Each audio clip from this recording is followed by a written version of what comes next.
Good morning, good morning, good morning, and good morning, morning, good morning. Good morning, good morning, good morning, and la la la la la, good morning. I didn't forget it. It's just like a little bit of a tongue tie. 'Cause I'm a little out of breath. I just got back from taking my midday jog and wanted to make sure that I showered so that you did not smell me. And yes, I know our AI isn't to the point where you have smell-o-vision yet. Hey, Renee, but just in case, right? So that's pretty cool. All right. Hey, Andy. So it's funny because every time, so we've been doing these calls every other week at this point, and it's really just to keep in touch, right? Like I'm here, you can I have not gone like cuckoo for cocoa. Well, I think that train has left the station a long time ago, which actually is to our benefit, but that's a story for another day. But when I start, hey Rick, each morning, really before I have these calls, in fact, actually probably the night before, I'm thinking, what am I going to speak about? What is the topic of the call going to be? Because as you know, it's inertia. It's there's a movement in progress right now. So to really denote or delineate on any particular topic, it's I don't want to say disingenuous, but because that's definitely not the word. But it's a little bit, and again, misleading is not the word either. But I think probably it fits the best, only because whatever we talk about today, if we identify on a particular topic, is subject to change by tomorrow. In which case, I do understand there's a certain pageantry in the mental gymnastics. Hey, Frida, I've missed you too. I've been okay. I've if you were to ask Jesus how he felt like during the last mile before he was crucified, that's how I feel. Only because I know what's ahead of us, and then 3 days I'll rise. And I know you're in Israel, so I didn't mean a religious comment, but Jesus was Jewish, so we're all friends with JC, right? But that's how I feel. Like it's still so much work, and there's so much coming at us, but I know what it looks like. In fact, as I was jogging, wow, sorry. So my life is only spent talking to a certain amount of people. Like I talk to some of our investors, I talk to my lawyer, I talk to my team, and I talk to Ted. So I haven't actually spoken in public, like actually shared conversation with normal people. I don't go out anywhere. So when you ask me questions, there is a high likelihood, or at least a possibility, that the answer is going to be like, who says that? Yeah, hi, my name is Anthony, right? So anyway, but actually the thought that came to mind this morning was checkmate. I can actually in good conscience say we're at checkmate. Now, of course, it doesn't look like that. And for those that have ever played chess, the winner is the person that not achieves checkmate first, but identifies the path to checkmate. And in identifying the path to checkmate, you already assumed and calculated the variables of what the other person can do. All right, I'm going to move A, B to blah, blah, blah, blah, blah, and he's going to do this, and she's going to do this, and I'm going to do this, and even if they do this, I'm going to checkmate.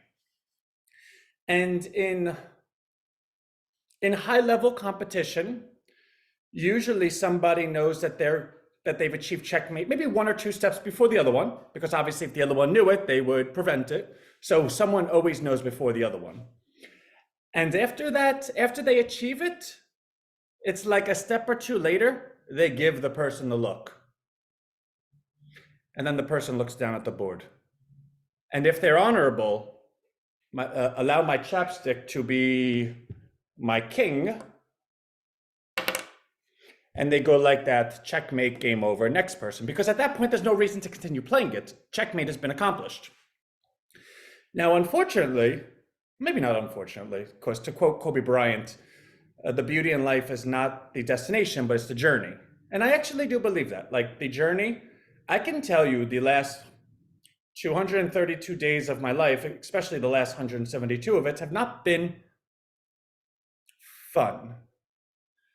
But the amount of emotion that has been put on me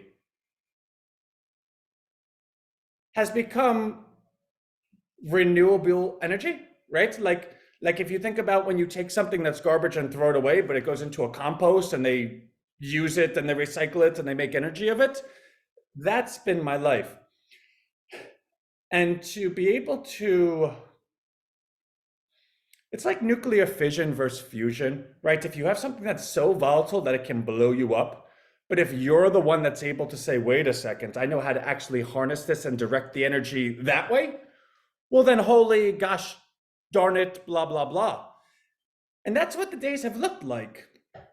So it's not been pleasant sitting in this like nuclear power plant. And I guess it's appropriate because you see the green lights behind me, kind of reminiscent to Homer Simpson, right? With the green little nuclear thing.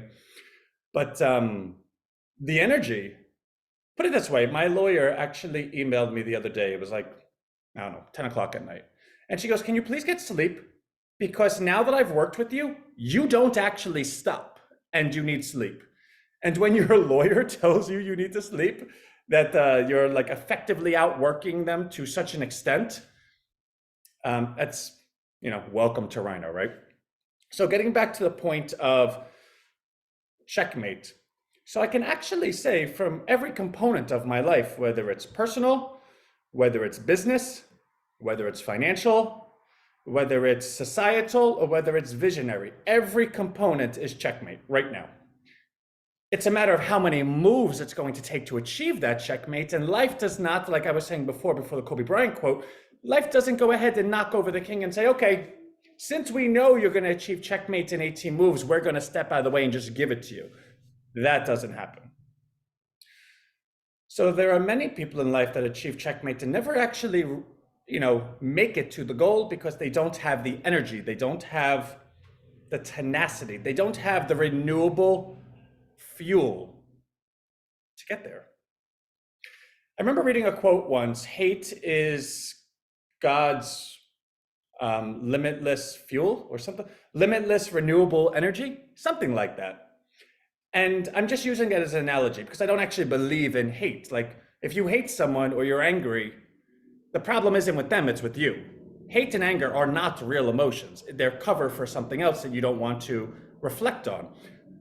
So I'm only just acknowledging the quote, but obviously you could peel back the onion of those words and say, okay, I thought I hated this person because of this, but really it was because this of this. Well, once you get to the nucleus of that thought experiment, that is your renewable fuel. So what I've come to find is that those that have this checkmate in life, that's only half the picture. And you would think, well, anyone that has something that's that amazing and they're able to accomplish such great things, how do they not accomplish it?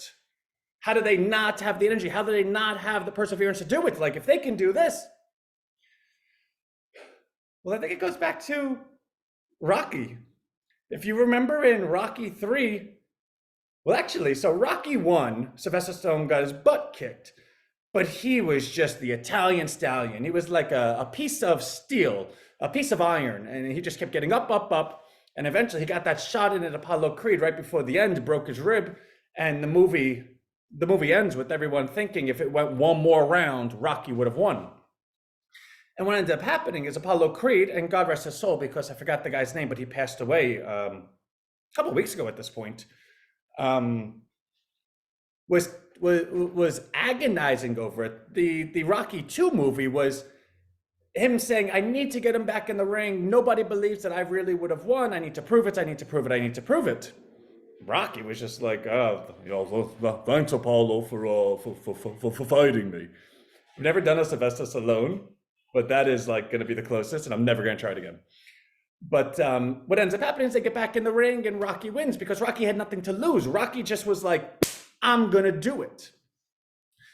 Apollo Creed was living in this giant mansion with this beautiful family and money and this and that and the third.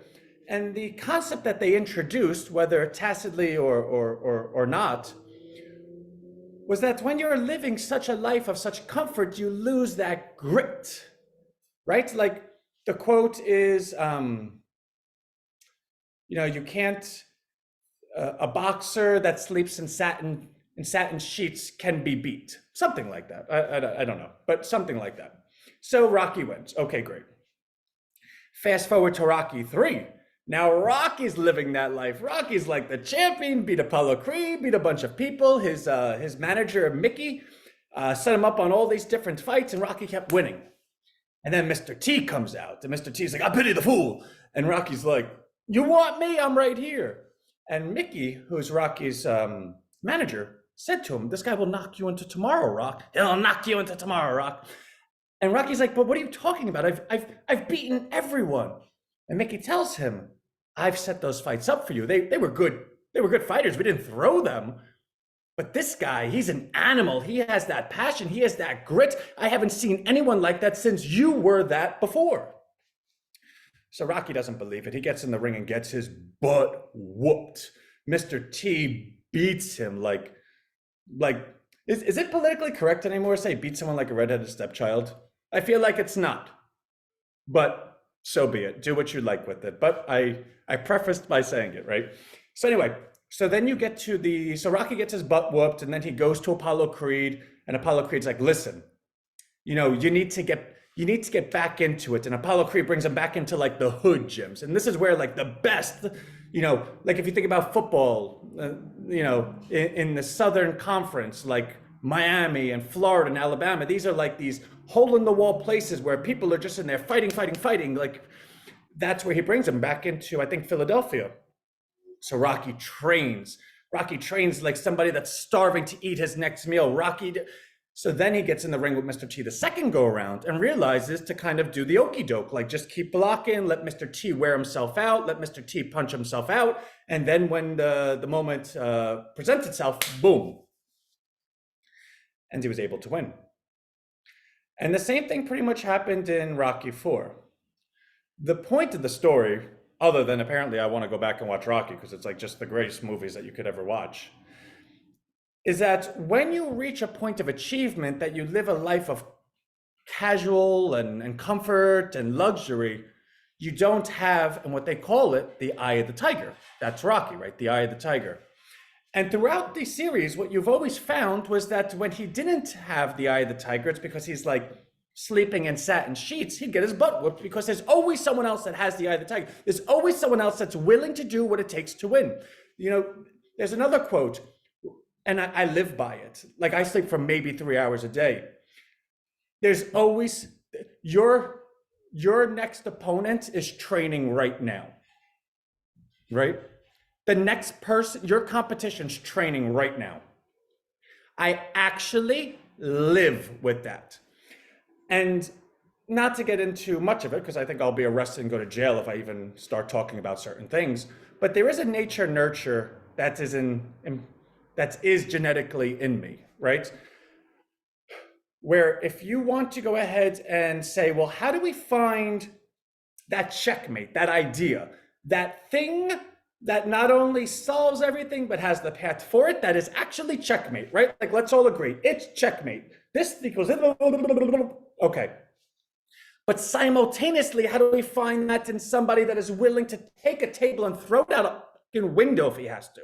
How do we find that person? How do we find that person that's living a life where he literally agonizes every second of every day and will not stop until he achieves what he needs to achieve? Well, hi, welcome to Rhino, right? So I would never wish this on my enemy. Like the life that I'm currently living feels a bit of a martyr-ish, right? Because I know what's happening. I can feel it. I'm using it. I'm directing it.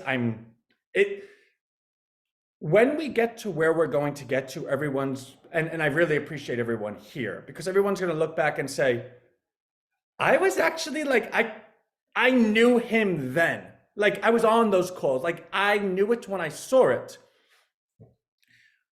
Because we're going to get to where we need to go. So that's just, again, I always start off with every call like, oh, it's not going to be a long call. I'm already like 15 minutes into blabbering. So I guess I kind of want to just set that foundation. That is what you're looking at right now. That is where we are. That is what we're doing. Now to contextualize it into some like actionable objective, like, well, Ant, what do I do with that? Well, A, you don't do anything with it, right? It's not for you, it's for me.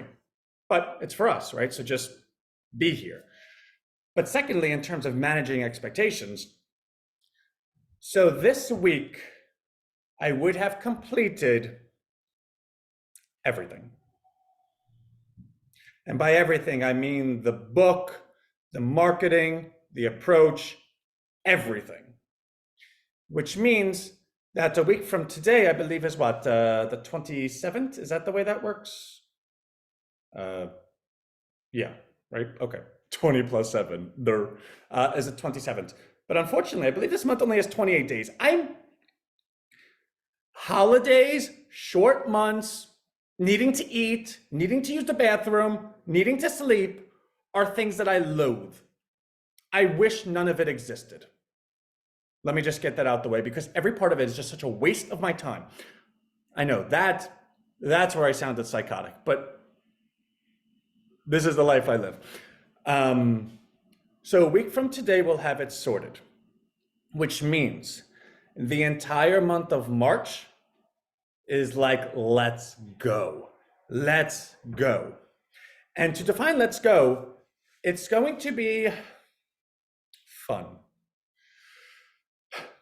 So we're going to be in touch with a lot of people that can make certain decisions. The heads of the top 1,000 hedge funds, private equity funds, the CMOs of the 500 Fortune 500 companies, probably the top 1,000 high net worth investors, and we're going to run some ads to introduce to others that are looking to participate. I want to raise $20 million at $100 million valuation. And as I'm continuing, I'm starting to have the mental conversation of if that number's too low. Not the 20 million number. 20 million is like, we've done a lot with what, right? I think to date, we've raised close to 3.1 million. That's going back to 2017. Net of all of the funds we've paid back, we're at 2.44 million. So 20 million is, okay, we're gonna give you 10. We're gonna give you what? That comes out to like 8 times that got you through 7 years to get you through like the next year, right? So the money is, I'm happy with the money. But in terms of valuation, I think anyone that would get 20% of a $100 million company for 20 million, knowing what we're going to be doing, that would be like the deal of the century. So the calculation in my head is, okay, the money is enough for me. And by me, I mean Rhino. It's not like it's ever gonna go in my bank account. I gotta tell you, I was talking to my lawyer the other day. She's like, do you have income? I go, no. She goes, so she actually went through all of my tax filings, all my everything. And she looked at me like I was, like she felt bad. She's like, you don't, she goes, you essentially, she goes, your investors actually own you. They give you enough to cover your overhead so that you can continue working. And I started cracking up. I'm like, yes. She goes, you actually don't have any money at all. And it's just funny because when you have like someone so competent to have like the realization that like, and they look at you like you're the poorest person I've ever seen. I'm like, yeah. She's like, why do you do this? I go, because I love what I do and I believe in what we're going to do and I'll endure what I need because when we get there, I would like to have that story to share with my children and share with the next generation so that I can effectively leave my mark on the world. She's like, all right. But anyway, so the money is fine. But in terms of allowing 20% of equity of a company, that starts getting a little dicey. But the trade-off is if somebody could say, hey, listen, I'll do that deal right now, done, signed, here's the money. Well, what's that time worth? Right? Like what's the value of having that solved immediately and not having to worry about it? So that's where we're at. And I would say to the person, we're not doing another raise until we're like in the billions. So if we need more money, you're going to loan it to us. Like you're going to give us a credit line. We're not giving you any more equity, but that's kind of like, because we did such a sweetheart deal for you, you need to ensure that we'll be fine. And they'll probably say to us, well, duh, we put all the money in you. We want to make sure our investment's fine, and kumbaya, right? So that's okay. But the fun part about it is I don't know what I don't know. That's going to be the entire month of March. If you tell me, Anthony, okay, great, you have enough money to do this, and your entire job for March is just to talk to as many people as possible, share what you're doing. After you've completed your book, after you completed your marketing, after you completed such a bite-sized, digestible portion where anyone could understand what you're talking about, now go do it. And you're going to be talking to people that are going to invite you to like the 100th floor of like some super duper duper building, blah, blah, blah. Do you think you can handle that? I think that'll be fun. I think that'll be good. Funny story, for the Super Bowl, I went to my uncle's and he's like, I'm going to Jersey Mike's. What kind of sub do you want? I was like, I want the super duper duper one. He calls me from Jersey Mike's. He goes, there isn't a sub called the super duper duper one. And it's funny because I don't hate anyone. And there's a person in my life that people might say, well, look what that person did to you. You must really hate that person. And I'm not saying any names because I think I'll go to jail or something. But even to that person, like, you have good memories. Like, unfortunately, there's some bad memories too, right? But there are good memories. And I don't like ever take away the good and say they never happened. But this person would go to Jersey Mike's every week for us. And she knew what super duper duper meant. So she'd go, do you want the super duper duper? I'm like, yeah, duh. So it was one of those moments where you're talking to someone outside of someone that you have relied on for many years, and you say super duper duper, and they're like, there's not such a thing as a super duper duper sub. I'm like, they really should be. They really should be. But we own the domain superduperduper.com. So she wants to know she'll get paid. You're a lawyer. Oh, yeah. Yeah. Of course they do. But we had to do CIS documents because when you're going through divorce, it's like your financials versus your financials.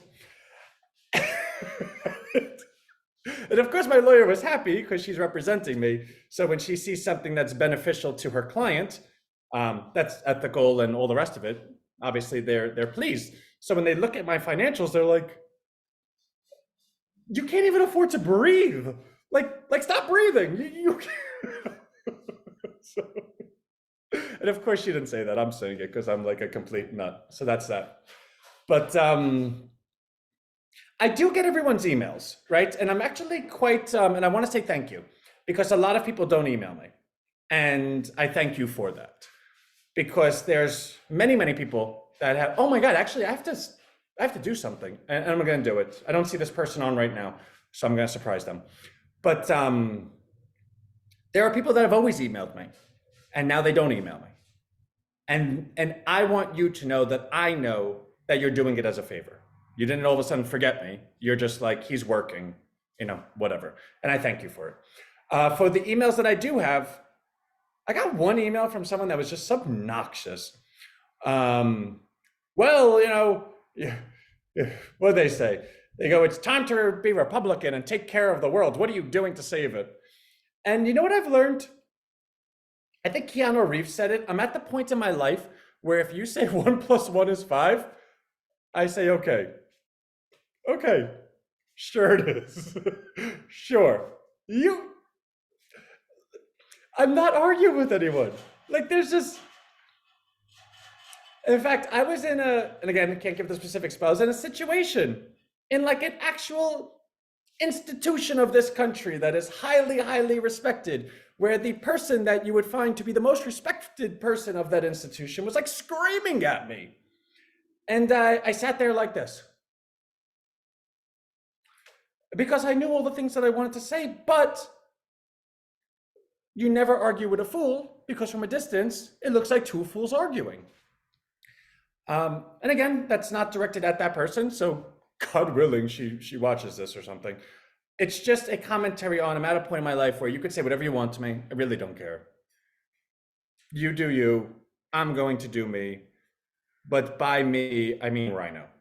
And, that's that. I have 3 children, Rhino, Christian, and Amaris. So it is what it is. So what else do we got? I think that's it. I really just wanted to be out here to say hello to everyone, to make sure that everyone. Oh, but I'm so embarrassed. I don't want to show it to you. I guess now, like when you say that, you have to. But I purposely moved this camera so that nobody would see it. So last night, yesterday, I really needed to get a lot done because I had a goal to finish by the end of the weekend. And I knew I needed like another 11 hours. So yesterday I was working till 7:30 p.m., which doesn't sound like a long time, except that I started at 3 a.m. But then by like 7 p.m., I'm like, okay, I'm finally done. Now I can eat. Like I hadn't eaten yet because I didn't have time to eat. So it reminds me of, so I was engaged once before I was married. And I'm allowed to talk about her because, so her name was Danielle. And she was, I think, German. And we lived together. And I'm Italian. And I was bartending for a little bit, a portion of my life. And, when you're bartending, you come home super late, like 1 a.m., 2 a.m., whatever. So I'd come home, I think it was one time at like 2 a.m. and I'm starving because when you're bartending and now that you have a certain semblance of me, I'm like this in every facet of my life. So even bartending, like I don't stop. So I didn't eat either. So when I get home, I was like, all right, I'm starving. So I would make like spaghetti and meatballs, right? But like when you're Italian, making spaghetti and meatballs isn't done in the microwave. You get out the chopped meats, you put the basil and the garlic and the Parmesan cheese, and you do this, and you start frying the meatballs as you have the. So my fiance Danielle was like Pepe Le Pew, like following the scent of like of the food, and she would just float into the kitchen. She's like, "What is wrong with you?" I go, "What are you talking about? I'm starving." She goes, "It's 2 in the morning. Normal people make like cereal or peanut butter and jelly sandwich. You're making like a 5 star." And at the time I have like bread with cheese and balsamic. I'm like eating it as I'm cooking. So she would blame me for getting fat, and she wasn't fat. She was beautiful. But for someone that's not used to doing that, eating pasta and bread and cheese at 2 in the morning, obviously, adds on a couple of pounds. But I mean, love is love, right? So I never saw that. But to the point of the story, so yesterday I was like, okay, finally. So it's like 7:30, and for those that know, I'm sleeping by like 8 o'clock, 8:15, because I wake up at 2. Um, so I made a fettuccine alfredo with chicken cutlets. And as I'm cooking, what I do is I'm cooking and I throw it into the sink. Everything gets thrown into the sink. I don't save pots. I just cook. All right, new pot. Okay, this pot was for that. Blah, blah, blah. Now I'm living by myself. Right now I'm living by myself. So when you take a look at my sink, know that this sink was clean, empty. I then cooked for myself, and this is what the sink looks like.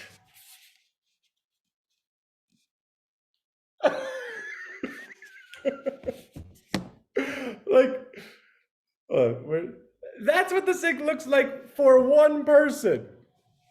So and I wasn't going to do that last night, and I planned on doing it this morning, but I've been behind. Go figure. So I'm going to clean it because I'm totally embarrassed by it. But as I was doing this morning, I'm like, let me just kind of move it over a little bit. So, all right, so that's that. I don't want to talk everyone's ear off. I think I do want to touch on one thing. So I did last week. Was it last week or the week before? Well, actually, okay, 5 more minutes. So the second longest email, I don't even know if that's a phrase. The email I sent 2 emails ago was the entire PDF of TED. Now I've since updated some of it. The prologue, by the way, anyone that has read it, it's gorgeous. It's beautiful.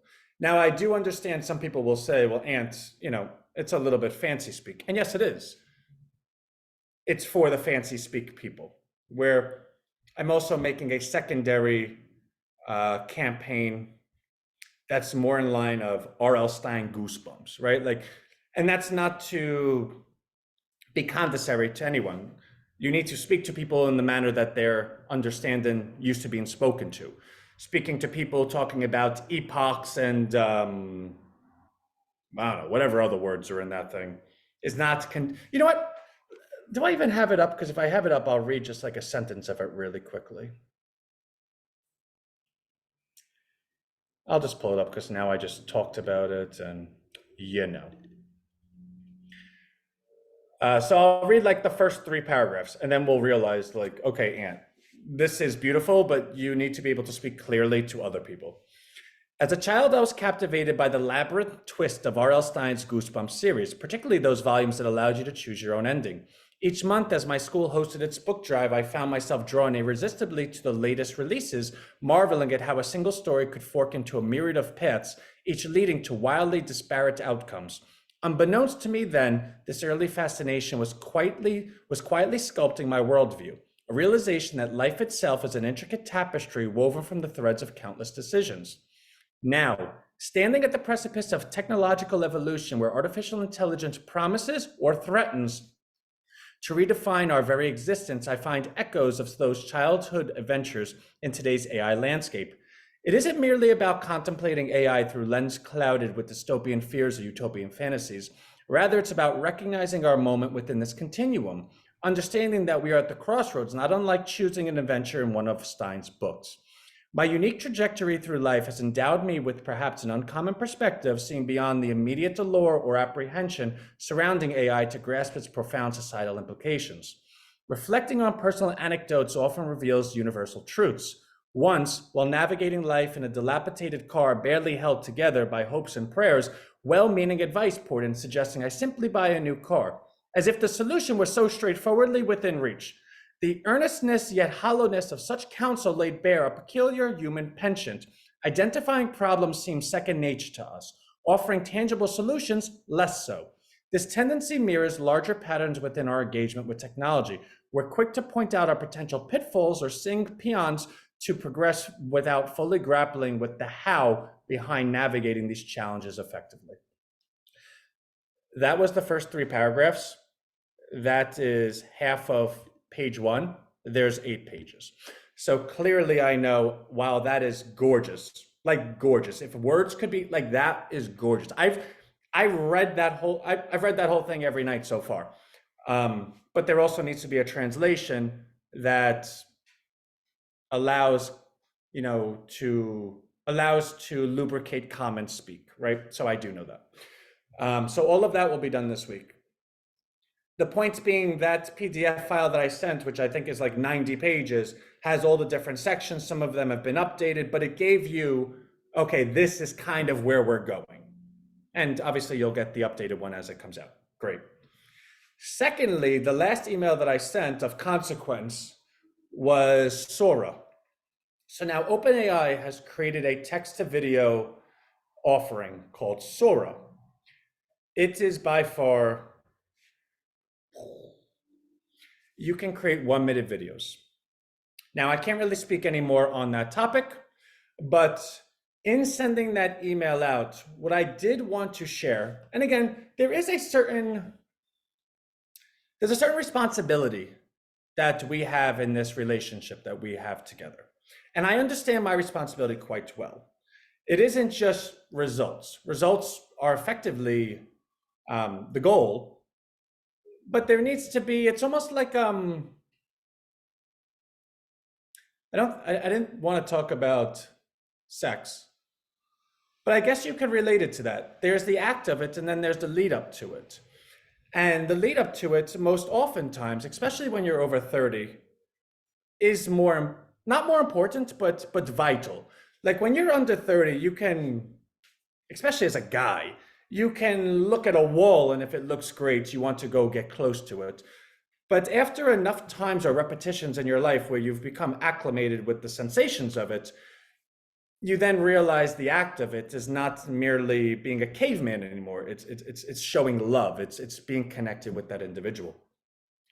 Therefore, I would be much more inclined to make love to the individual that, was my biggest fan, rather than the cover of the Sports Illustrated, right? Like there's a different definition of what love and attraction is as you get older, and not age, but experiences. And I do understand that in all relationships, right? So the relationship that I have with you obviously is not one of a sexual nature, although you can tell that I'm wildly, that has not been part of my life for quite some time, and I'm talking about it, so let me stop, right? But obviously that's not part of our relationship, but the understanding that there is a foreplay nature, right? And what I mean by that is I'm always going to share everything with you. I'm always going to be here, right, wrong, indifferent, good, bad, silly, dumb, talking about stupid stuff. That's who I am and that's where I'll be. You're never going to say, well, I wonder where he is or what he's thinking or what's going on. And I do believe that is my responsibility and obligation to you, amongst other things, but that's important. That being said, everything has to be more than just words. Oh yeah, you're great, this, that, and the third, but like what make like, okay, great. I like you, but like, and again, it goes back to relationships. As a girl, you can love the bartender, but you're not marrying the bartender. The bartender's not supporting you in the life that you want. Now, somebody here, granted, married a bartender, and that's great. I was a bartender. That guy actually probably is the best person in the world. But you have to really make the not sacrifice, that's the wrong word, but you have to make the substitution that I'm willing to live on love rather than living on financial security. And if you make that, great, God bless. Love you and love you guys, right? But when I think a girl is sitting there and drawing it up, that might not be their first option. That being said, I can show you as much love as possible. Great, you're a bartender, show me more. The point of the open AI email that I had sent out to you with the screenshots was that they only have 5 tiers. Where tier 5? Now, all right, Ant, why does that matter? Well, anyone that has any semblance of this economy, this AI revolution, anything would tell you OpenAI is so far ahead of everyone. Okay, great. So what's that mean to anyone? Well, being partners with the guy or the team that is so far ahead of everyone would be good. Okay. I'm sure they have different levels of partners. Well, it would be good to be their premier partner, their top partner, their super duper duper partner. Okay. Well, are you that? Email. So I did get some emails back. Why are you sending this to me? What's the point of this? And again, 1 + 1 is 5. Sure, knock yourself out. I'm not arguing with anyone.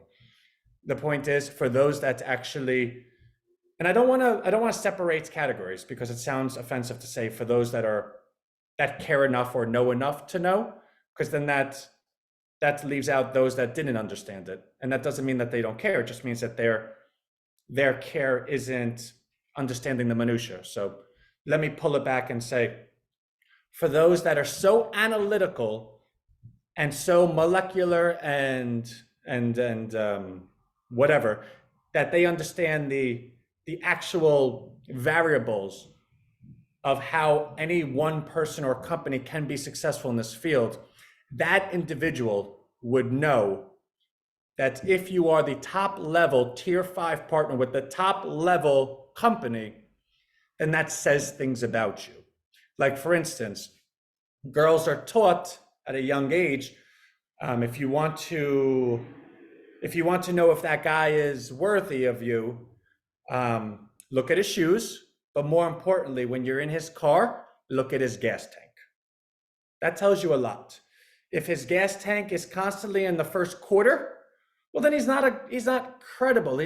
He waits till the last second. He takes risk. He doesn't have the finances. He doesn't have the priorities. He's doing other things. But if his gas tank is always in like the 3/4 to the full, this is someone that has responsibilities and they take care of their stuff, right? This is who they are. Same thing with their shoes. Shoes are, you put them on before you leave the house, right? It's not something that you actually really ever kind of think of. But if you're someone that cares so much about your looks that you ensure that even the littlest things are to a standard, well, then you're likely, it says things about you. The same things about a girl, right?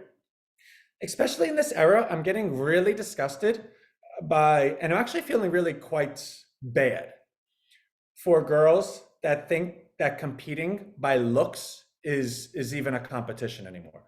Now that the world is so interconnected, every woman needs to know there is somebody that is prettier than you somewhere. I know there's someone smarter than me, right? Like I know someone better than me. But the internet, if you're only competing on that, and even if you're the prettiest girl in the world, how long are you the prettiest girl, and who are you the prettiest girl to? It's a competition that you can never actually win. But by competing in it all day, you're devaluing yourself to such a point that you keep taking in all of this advice and compliments, and because you're only competing on looks, when the looks are gone, then who are you? What do you have left? You then settle for the person, and nobody wants to be settled for.